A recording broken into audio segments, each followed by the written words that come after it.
Hello, this is Paul, the Yoken Knight, and welcome back to my series on World at War 85, The Drive on Giessen. We are now going to be doing the third engagement of the early morning of day one. And here for the very first time, we're going to see the Germans. The Americans are down south, the Germans are farther up north, and we're going to be seeing some German equipment. And let me show you what the order of battle for this is going to be. We're going to have some American helicopters, but instead of Apaches, we're going to have a couple of the older AH-1 Cobras. So they're not as impressive, but they're still useful pieces of military equipment. We're going to be having the Luftwaffe. We're going to be having some F-4 Phantoms and some Alpha Jets. If you remember from my first layout of the scenario, I had an F-111 here, and I decided that I wanted to have the Luftwaffe involved, so I retired the F-111 and I brought in a couple German jets. We have territorials, which is basically kind of National Guard infantry, if you want to think of it that way. They only have a level 6 training, which is low by NATO standards. We have a company, we have 3 platoons, plus we have also mounted them up in Martyrs, so they have some missile capability. Certainly not overwhelming, but at least is something. They have a Milan and a tank-guided missile weapon, shoulder launched. And they have a Fliegerfaust, as well as a recoilless rifle Jeep, and a recon vehicle, a Luchs. We're starting to see some infantry on the NATO side, and we'll see how useful that's going to be for them. They also have a recon company. This was also going to have a recon vehicle, another Luchs, and we're going to see for the first time some German tanks. We're going to see the Leopard 1. So this is the older original version of the Leopard. Maybe it's more, in terms of capability, more like an M60 than an A1, but at least it is something. And we have a Jaguar, which is kind of like the M901 for the Americans. Very similar sort of idea and performance. For the Soviets, we have our usual suspects. We have a Hind helicopter, and we're going to have a Fencer and an Su-25 show up. And as far as regular ground forces, we have the 2nd Battalion of the 15th Guards Tank Regiment right here. And what they got, we're going to have 10 armored units, but this time instead of T-80s, we're dealing with T-64s. So maybe the Germans don't have their best stuff here, but the Russians don't have their best stuff here either. And finally, we have a Guards Motor Rifle Regiment. These guys are pretty good. They've swapped out one of their infantry companies and brought in some tanks. In this case, they're T-62s. T-62. So we got some T-62s out here. We're going to have some T-64s out here. We're going to see how all those perform. And they have a Sager missile, shoulder-launched missile, as well as an 82 millimeter mortar, and just for fun, it's drawn by a truck, so we'll see how that goes. All right, that's the Soviet forces. Let's take a look at the map. The east end of the map for our engagement is dominated by a woods line running pretty much all the way north-south up along the east part of the map. After you go a little bit farther west, we start getting into cultivated zones, both here and here, with the town. We've had a map similar to this before, but of course this is a different map. It's not quite the same. One thing that's different is that we got a lot of hills, so we're getting into a hilly region here. This whole thing is one big hill.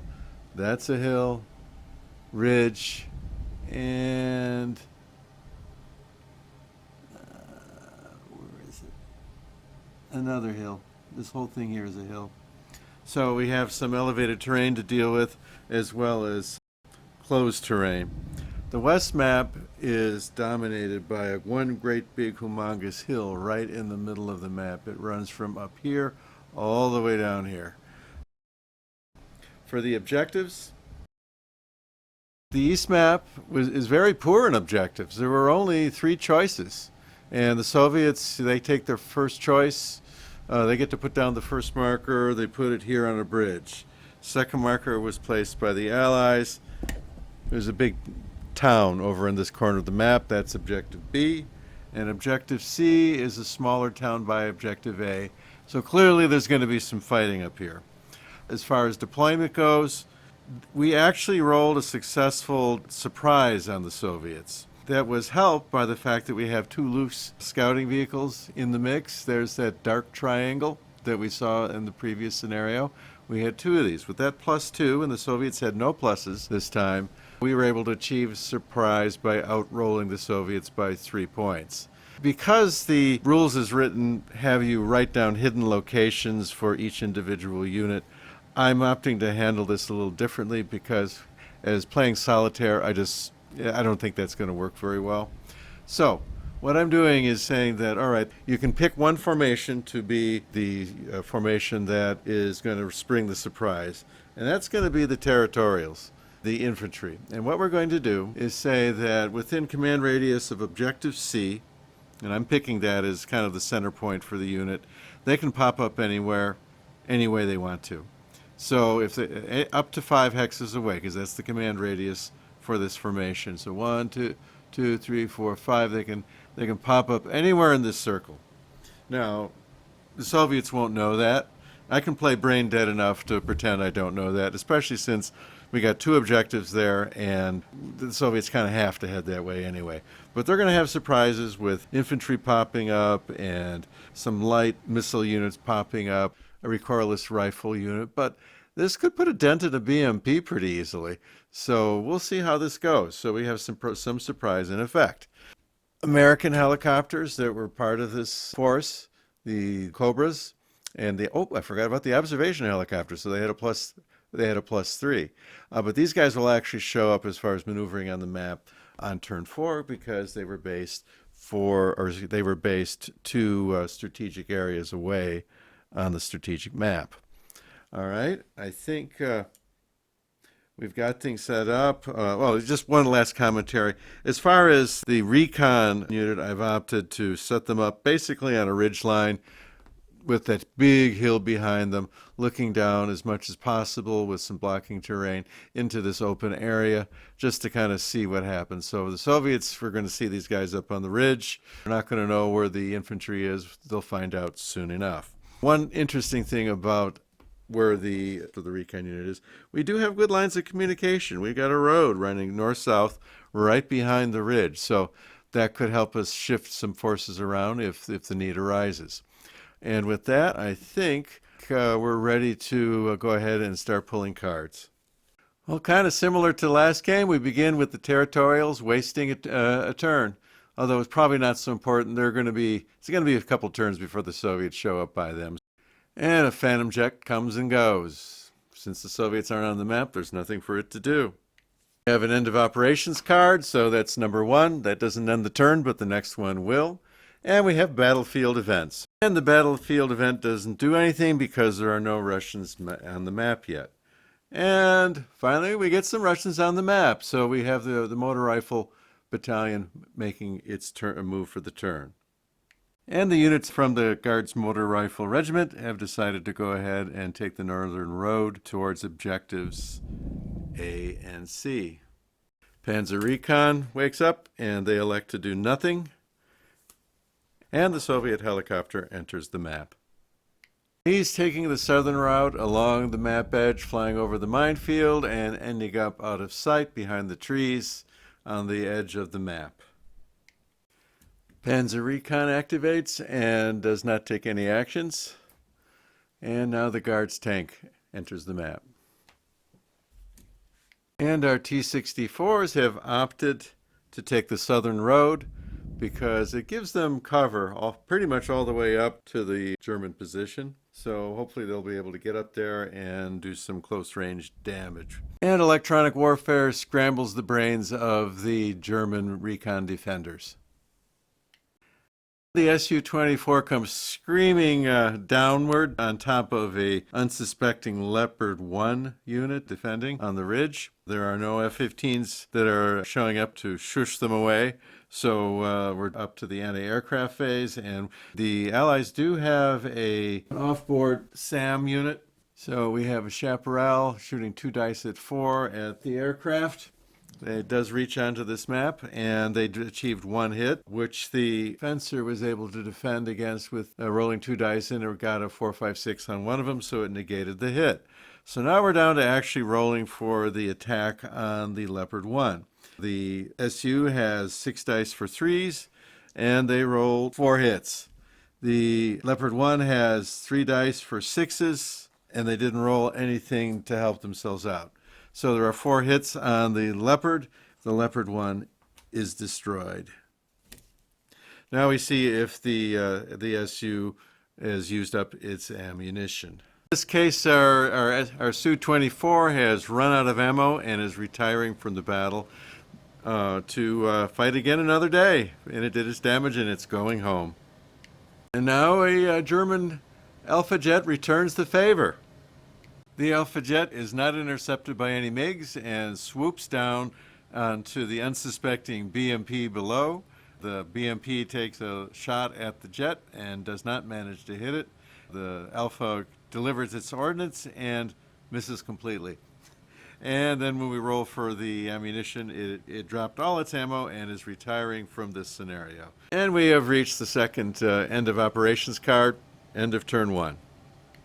The Recon Panzer is successful in reducing the effects of the electronics warfare. It will be removed at the end of the turn. The only unit that was out of command was this one in the middle, and the headquarters decided to relocate over in order to extend its command radius a little bit further south. The Luft was not affected by the EW problem and has pulled back away from the edge of the ridge, so that they're now on the plateau on the hilltop, trying to stay a little bit out of sight when all these tanks come thundering through. Territorials, they do nothing. And we have a Phantom jet come screaming down, and it has decided to go after the T-64s. However, a marauding MiG came by and shushed it away, and now the Phantom is out of the scenario.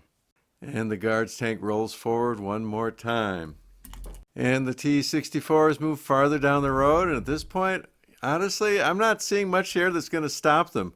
It's going to be 2 turns for the helicopters. They show up 2 turns from now. Maybe they'll be able to put a dent into them. But right now, these T-64s are pretty much advancing unopposed, and there's really not much left here. That was really kind of an important hit when that took out that Leopard tank. And it's the Recon boys one more time. I think we're going to stand pat. Although let's see, we do have to roll for command. Well, the Leopard 1 is in command, and the Jaguar is in command because he's stacked with the leader, and the Luchs goes out of command. We're not going to do any movement. They're done. Okay, we've picked the first end of operations card, which does nothing at this point. We had battlefield event friction, which rolled to an event that's not relevant to the current situation, so it doesn't do anything. And finally, we have electronic warfare. We did the roll-off, and the U.S. won it. And guess what? And this could be important. We're going to scramble the brains of the T-64 formation. So we'll see what effect that has. Territorials are picked and don't do anything. And the Guards Motor Rifle Regiment is going to activate and move. And our motor rifle battalion has continued down the road, being careful not to be observed by the opposing forces. And we have end of turn. First action of turn 3, we have the battlefield event. And it turns out it is a high-speed approach for one Russian formation. So somebody's getting a free move, but they can only do a move or a move and fire. They can't take any other formation actions, but they do get to do the command. They have to do the command radius. They can check for the EW. So I'm thinking that we're going to do it with the tanks just to put on more pressure here and see what happens. And here's the result of the movement. We had a number of guys go out of command because of the EW. This formation is kind of standard Soviet quality. The one we had in the previous game with the T-80s, I bumped their quality up. They were a 7-point training, so they had a 7 or less to pass the morale check. These guys need a 6 or less. It's a little tough. They're in good tanks, but they're not quite elite. Anyway, we had 2, 3, 4, 5, 6 below their rolls. 2 made their rolls, and 2 were stacked with the headquarters, so they didn't have to roll. And the EW did not degrade, so this fun can continue. The main reason why I gave these guys the extra move is to give them an additional chance to roll against that EW to try to make it go away, but it didn't work. And the guard's tank gets a second shot at it. All right, we rolled for the EW. It does not diminish. I re-rolled all of the units for command status, so we had a number out of command, some in. I've decided to go ahead and send some guys out here into the open, and so we have an op fire coming from the hilltop from a Leopard 1, going down to this T-64 who poked his nose out. Before I get into that, I just want to mention one thing. I just did a quick review of the command rules and found that recon units are exempt, which is kind of cool. So this Luke's unit, if you see, you got the light orange. That is a recon unit, so it's going to be not have to worry about command control. So this goes away. He will never be out of command. Another cool thing about that is that the Bradleys are all recon units, so they will be exempt from command control. Just because you're in a recon battalion does not make you a recon unit, or just because you're in a recon company for the American does not make you a recon unit. You got to have that light orange triangle on the specific unit. They and only they are exempt from command control. All right, so we've had a T-64 poke its nose out, and right away you're going to see the difference between this and a T-80. He's rolling for 6s to save. That's not as good, and he's only getting 3 dice. Okay, so 3 dice for 6, 4 dice for 5s coming from the Leopard 1 on the hilltop. Here we go. We got 3 misses in defense. We got 1 hit. 1 hit on the attack. That's it. That means that the lead unit poked his nose out and is disrupted. He is ops complete because he disrupted. And this guy, because he shot, is likewise ops complete. We're going to move the headquarters stack. Now, actually, one thing that's noteworthy is that, say, if I wanted to move these guys, I really couldn't because stacking is in effect at all times. Stacking is at 2, so there's 2 tanks here, 2 tanks here. These guys cannot just go marching through. They would have to go around through the trees. So I'm going to clear this out by moving these guys, and then we'll see what happens. All right, we're doing a moving fire. The stack moves here. That's 1 point, 2, 3 points with the trees. These guys will have they will lose 1 die because of the moving fire, moving half or less of their movement.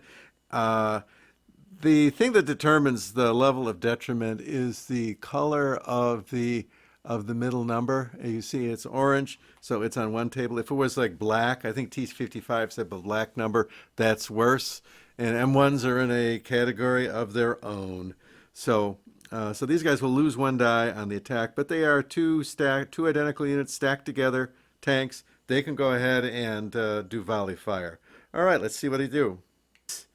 The Jaguar 2 sees him, is going to pop off a shot. Now, this is the first time this has happened, I think. He is under half range. That means normally he has a 4 penetration. He's got a 3. Again, I'm calling it penetration because it makes sense to me. Also, because he's got the headquarters with him, he's going to get an extra 2 dice. So he's got 6 dice for 3s. On defense, they're shooting for 6s. They get 3 dice, 1 bonus for the tree. So they're getting 4 dice for 6. This should do something. Let's see what we got.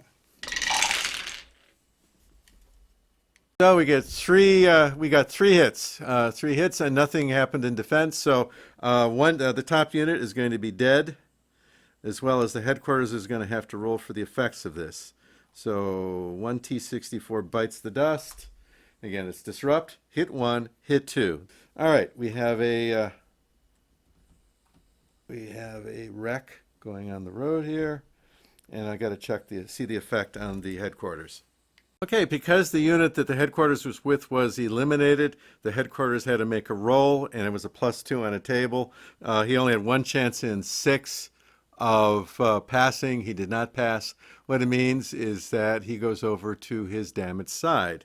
If he was already damaged, he would temporarily get lifted off into a disrupted pool, and he would come back in a turn or two. Last thing is that we got to roll for ammo.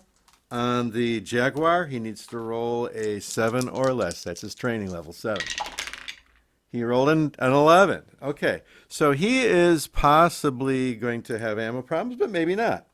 He's considered to be reloading missiles, and he has taken a shot. Now, this was a move and fire, so we have a tank. We have a T-64 who is going to be able to fire because he was not touched in this exchange. So he is going to be shooting up. We're going to return fire at that missile unit. He's a nasty dude. Let's see if we can get rid of him. So we have one T-64 taking a return shot at the Jaguar.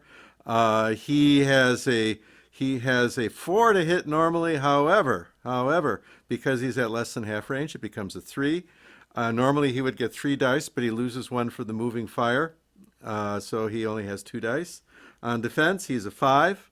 And we can see the Jaguar's a 5, and normally he gets 1 die, but he's on the hilltop, so he gets a bonus die. So we got 2, the attacker is 2 dice for 3s, defender is 2 dice for 5s. And the T-64 achieves 2 hits, and there was no help on the defense, so there's going to be 2 hits on the Jaguar. First hit disrupts him, second one damages him. He's still there, but now he's in his damaged state. All right, and we mark the T-64's ops complete.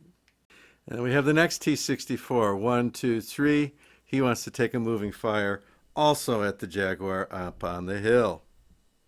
I've seen this shot, so I'm just going to roll it off camera. 1 hit was achieved,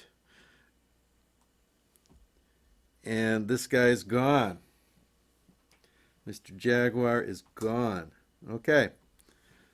And then we're going to just continue moving these guys in the hinterland. These guys are stacked 2 tanks each, so they'll have to go around them or hang around behind them. And these 2 that were left over just did all-out full moves, no shooting, and they're just going pedal to the metal. There was an effect on the German recon headquarters. He was stacked with a unit that was eliminated, and there was no other unit in the hex, so he's automatically going to be reduced, and he's going to go into the suppressed headquarters box. We got an end of operations card. That's the first one. Okay, we had the territorials. They're still hidden, so we're not going to do anything with them. EW, I rolled Soviet advantage, but there's no headquarters out here, so there's nothing to apply EW to. The territorials are hidden. They don't know they're there, so they're not going to be affected. And the other unit had its headquarters go away. And here's the recon. So we have a situation where the headquarters is no longer on the map, so everybody who has to roll for command control will possibly be out of command, of which there's exactly 1 guy. So it's the Leopard 1, and he's rolling for a 7. And he rolls a 6, so he is in command. I don't know, the Leopard's sitting in his improved position. I kind of like it there, given everything that's going around, so I don't want to move him out of there. We're just going to leave him put. Could he shoot at somebody? Now, there's the thing. If he uses his shot now, he's not going to have opportunity fire. So it's a real judgment call. And as much as I'd like to take this shot, because we do have a shot down at these guys, there's so many Soviet tanks out here that boy, like this guy could run up and do an assault, which I don't particularly like that idea. I'd like to be able to have an opportunity fire to try to help keep those sorts of things from happening at this point. He's not going to shoot. Helicopter. Mine is going to go into a hover that puts him at 1 level above terrain, which is the same height as the trees. Remember, hills are 2 levels above the base terrain. So that means he does not see the loose, because this is going to block. But he will see, I checked the line of sight, it's good. He is going to see the leopard. So we're going to have the hind actually take a shot at the leopard. 17 hexes. That's going to be normal range. Let's set this up. Okay, the hind is shooting 4 dice for 4s. And the leopard one is shooting 4 dice for 6s. He gets a bonus 1 die because of the hilltop. He is higher. The hind is at level 1. He's at level 2. He gets that advantage. Note that this is the first tank we've had that has no little orange triangle over here. So that means he does not have any kind of reactive armor or anything. If he had reactive armor or Chabam armor, he'd be shooting 5s or 6s. Okay. Well, unfortunately for the leopard, the hind rolled 3 hits, and he did not roll anything in defense. However, normally that would kill him, but because he's in an improved position, the first hit goes away. So instead of having 3 hits, it's only 2. So what happens is he's disrupted. He takes a step loss, but he's still there in a reduced form. This is a missile. The hind has to roll for ammo, and he goes into reload state. So it's possible that his missiles will be going away. And end of turn. This is the second time this has happened, so turn 3 is now at an end. And we've done our cleanup for the turn, took out all the ops complete markers. And because the motor rifle battalion for the Soviets did not move, their card never came up, we reserved the end operations card, one of the end operations cards, so the turn cannot end until their card is played in the next turn. 4, Soviet helicopter. All right, the first thing that happens is this copter has to see what the status is with his reloading the missiles. He's got to make a quality roll. His quality 6, as shown on the card. Remember, that's what that 6 is. So we're going to roll and see if he passes. He does not pass. Figure out what happens next because he didn't make his roll. We take a look at this chart. And we're dealing with helicopters. So we look over, place a missile ammo low marker on the unit. That's simple. That means he has 1 more shot left. 1 more shot left, and he's out of missile ammo for the remainder of the scenario. He doesn't see anything, so he's just going to maintain his hover and stay on Overwatch. He is done. And we have battlefield friction. Effect is rolled, and finally we have the... Oh, no, it's the guard's tank. I thought it was the motor rifle for a second. All right, we got the tankers. Let me do some rolls for command control. We still have EW in effect. Okay, well, Soviet command control remains a mess. The only good news is that the EW did go to reducing state, so it's going to be done at the end of this turn. We had a suppressed unit not rally. We had a bunch of other guys go out of command. The only guy that's really in good shape is this lead tank. So if we want to go charging off with him, we could. And yes, of course, we're going to advance. The shot to pieces leopard over here is going to take a shot in opportunity fire. And we have 3 dice for 4s against 3 dice for 6s. Note that the leopard has 1 less die than he used to have because he lost a step. And also his penetration is 1 higher than normal because he is at point blank range. He's under half. 1 hit is achieved, so the T-64 that popped his nose up there is disrupted. And because of that, he is also ops complete. The leopard is also ops complete. Dun, dun, dun, dun, dun, dun, dun, dun, dun, dun, dun, dun, dun, dun. The U.S. helicopters show up. We've got, I don't know if you forgot about these guys, but I didn't. We got a pair of Cobras and an observation copter that probably won't do much. His best use is to get that plus for the surprise roll, which we still haven't dealt with yet. We still have a whole bunch of Germans not on the map because they achieved surprise. So that's going to be fun when we get there. All right, we got copters coming on. Okay, the American copters have gone to nap of the Earth, and they are kind of sneaking on the edge of the map. This guy is the Cobra. Yeah, I can put it like this. And the observation copter, which I think he's just going to hang back and be safe. Okay. Now, I purposefully put them on the trees to get them higher up. If they're in open, they're at level 1. They're at level 2. If they're on the trees, the hilltop is level 3, and the trees on the hilltop are level 4. So I want them to have a little bit of height because when they go into hover mode, they will go up one more level, so they will be at level 3. We'll see where the Soviets want to take this, but we're going to hang back for now and just kind of be in the general area of the objective and be able to strike the hilltop if they go up there. All right, that's that. All right, we've had the first end of operations card, and we got the Guards Motor Rifle Regiment, which means that the end of operations card we've reserved gets shoveled back into the deck, and we get to place the headquarters where we wish with the Motor Rifle Regiment. Well, the fun is going to start up here. Part of the reason why these guys have hung back is just the way the cards have gone. You know, they missed their activation last turn, so they haven't been as active as some others.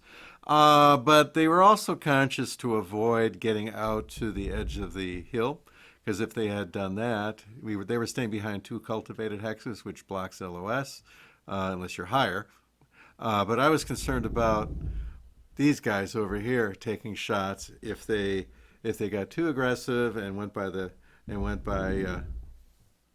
down the road, then they would be able to be seen, and I was concerned of taking damage from the recon guys before we even got to the town. But that is no longer a problem because they've been neutralized by a combination of airstrikes and T-64s. So now these guys have no excuses but to go forward. So let's see what happens. Okay, no soon as the T-62s get towards the edge of the hilltop, remember cultivated hexes, you see 2 deep. We have a martyr show up. It's the German version of the M2 or M3. It's got a range of 7. It's got guided missiles. 1, 2, 3, 4, 5, 6. We're in range. Normal range. It's going to be 4 dice for 4s. 4 dice shooting for 4s versus 3 dice shooting for 6s. They do not get an extra die for being on a hilltop because the martyr is also on a hilltop. Okay, Ivan, let's see if you like your little surprise here. Let's roll some dice. All right, we had 3 hits and 1 save, so 2 hits on one of the lead T-62s. He is disrupted and loses a step. Now, the other guy can keep on going. The other guy can keep on going because he was not affected by the shot. The guy that was disrupted has to stop. All right, and our martyr goes ops complete as well as the damaged T-62. And the martyr rolled a 7, which is normally good enough for NATO, but these are territorials. I downgraded them to a 6, so they actually go reloading missiles. The remaining T-55 continues on as whoosh, another round of missiles coming at him. Note that the martyr has a black triangle on it. What that's saying is that these the ATGMs that this unit fires have to go out at least 3 hexes before they can shoot. A lot of the other ones don't have that, so I assume the more modern ones can shoot at any range. But these guys have a minimum range of 3, which is one of the reasons why I'm putting them back here and letting them shoot at a longer range. Now this T-62 is not as lucky as the first guy. He takes 3 hits and dies an inglorious death, not having made any saves. In this case, the martyr his ammunition is just fine, thank you very much. So he just goes ops complete. Martyr goes ops complete and continuing the move for the motor rifle guys. All right, the Soviets still wishing to continue the attack. Heck, they're just trying to get over to all these objectives. But we want to try to stay clear of this area. Hopefully that will do something better for us. So 2, 3, 4, 5, 6, and then Kawumph. We have a shoulder launched Milan coming from an infantry unit. It's in the city, but also on the hilltop. So he sees over all the trees in front. What we end up with is 4 attack dice rolling for 4s versus 1 defense die rolling for a 5. What we end up with is the firing infantry is going to have to reload missiles, and they are ops complete. And the target, the BMP, was destroyed. And the happy result for the infantry that was a passenger, it only lost a step and is disrupted. It was 50-50 of being destroyed itself as well. By now, the Soviets know something's up, judging by all the smoking, smoldering vehicles that are now in their front. So we've gone ahead and done a move. We can do a half move and then unload into an adjacent hex. And so we've got basically about 2 companies of infantry and their associated vehicles having moved up and dismounted. And we're going to try to take a little bit more cautious approach through the trees to get to the objectives. And we picked end of operations. That is the second one, so the turn is ending. Neither NATO formation activated, so we're going to be setting them aside. We're going to have one of the end operations cards set aside for next turn because well, we're going to have to guarantee that they get to go next time. On to turn 5. First card drawn is end of operations. So first card is drawn, second one is pulled out of the deck until we get a couple headquarters to activate. So no danger of the turn ending right just yet. Soviet helicopter. Let's see what we're going to do. I think I know what we're going to do. We're going to take this Soviet copter and we're going to shoot all the way down here against that martyr APC. So we're going to turn him into a martyr. Let's see what we can do to him. Okay, range is no problem with this shot. He's got a range of 17, no issues, no problems. He's shooting for 4s, and he gets 4 dice. Our martyr on the hilltop is shooting for 6s. He gets a bonus die because he's actually higher than the hind. So he's shooting for 2 dice for 6s. The result is 2 hits on the martyr. There were no successful defensive rolls, and there were 2 hits. We have a disrupt and a step loss. And because he was low missile, he now has no missile ammo, automatic. He had his one last shot, and that is done. So he is done with his missiles for this scenario. Next card is the battlefield event / friction, and we rolled a weather change. Haven't seen that one before. We rolled again, and we got level 2. So we got a level 2 weather situation, heavy rain, which means that long-range shots makes it 2 points harder for them to hit with a maximum of 6, meaning that a 6 will always hit. Let's see. Point-blank fire bonus, no, so we lose our point-blank fire bonus. All defenders get an extra die. And hey, this one's important. All aircraft go away, including helicopters. So all those Allied copters that just came on, they're gone. And puts out fires and all these infantry that just dismounted. Guess what? They lose a movement point, so they are affected by mud. Isn't this lovely? Well, okay. Let me go ahead and adjust the map for all these changes, and we'll come back. The leopard decided to stick around. He's going to take a shot at this guy who came up on the hill. He's already disrupted. Maybe we can do more damage. Because of the rain, there's no short range bonus, so he remains at a 5 to hit. He's got 4 dice. The defender is rolling for 6s, but he picks up an extra die because of the weather. So here we go. Single hit is delivered. The defense did nothing. So he's already disrupted, so he takes a real hit. I see no reason for this Luke's to stay around. He's more valuable as a live recon unit than as a wreck. So without the helicopters to support him, I think he's just going to leave the map. No reason to hang around out here, I think. Territorials. So this gets put back in the mix for possibly ending the turn. All right, this martyr did not rally. And this guy, because you look at the center 6, that's his movement points, but it's green. And what a green movement points means is that he is an armored transport vehicle, so he can carry infantry, which is what you'd expect here. But it also means he doesn't have a lot of room for extra reloads for his missile. So when one of these guys blows his reloading missile roll, which he just did, he doesn't go to low ammo. He goes straight to no more missile ammo. So that guy's out of missile ammo.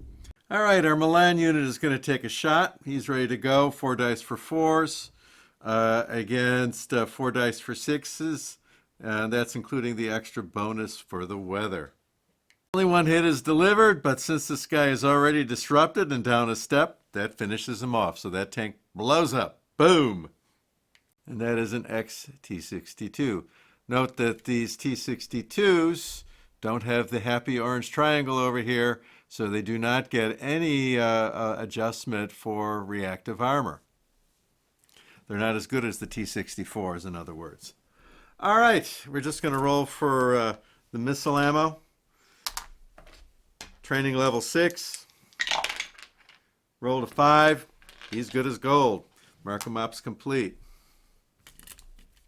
Okay, at this point, I am taking a look at what's going on here, really from a higher view, from the referee's point of view. And what I see happening is that first the T-64s are going to continue to rumble forward, and they are going to go ahead and take Objective B. The Panzer Recon unit has been roughly handled, to say the least, and with the departure of all the helicopters, all the aviation assets, there is literally nothing between them and Objective B, except for maybe a loose, which as I said earlier, it's more valuable alive than as a wreck, because that's what'll happen if it tries to hang around. If we look at the motor or the mechanized infantry, the motor rifle regiment, they have been surprised. They've lost 2/3 of their tanks. They've had their lead BMP blow up, and even though they've unloaded infantry and were preparing to continue the assault with on foot, the weather is closed in. And one of the effects of the weather closing in is that everybody's losing a movement point. And when you're infantry, you don't have you don't have any movement points to lose. So they, instead of having 3, they now have 2 because of the weather. And you get an extra die in defense. So what was tough before is even tougher now, and it's going to take even longer to get there. So I look at that, and with what they see having happened right to their front as the weather closes in a downpour, I doubt that they would want to continue this attack. From the German point of view, they've had one company not destroyed, but it certainly has its combat power greatly reduced. The good news is that the Territorials are still in good shape. They've delivered a lot of punishment, and if you look here, I mean, we still have half of them still aren't even on the map yet. So they got more coming. So they are in a pretty secure position from a tactical point of view. But when we look at the operational map, you see a different picture. When we look over here, we have to remember, this is where our current battle is. We have to remember that this area fell. These guys, the Americans are not here anymore. If we stay here, if we say, oh, we're going to fight till we win, these guys are going to come behind them in the next turn, in the next operational turn, which is not a good thing. So all along, these Germans have really, their objective was to give a bloody nose, not get hurt too bad, and get out.